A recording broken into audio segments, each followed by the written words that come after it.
and the campus was entirely transformed. So as it was being taken down, I tried to salvage what I could of the signs to bring this here and to create an art installation out of it.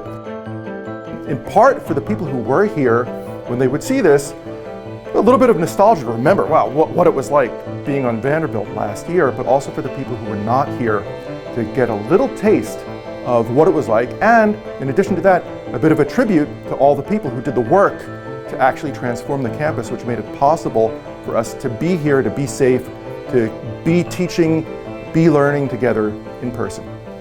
It's weird to look back on this as something that we're looking back on already. It seems like just yesterday we were having all these signs and they were a part of our day-to-day existence. It's like you couldn't go anywhere without a masked squirrel telling you where to go.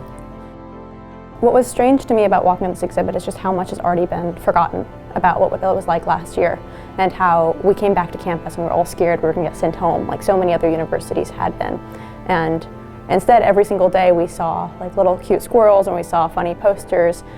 still telling us what to do, but we were also reminded that we were still living in the time of COVID and that Vanderbilt wanted to support university life, and we have to just deal with this at the same time.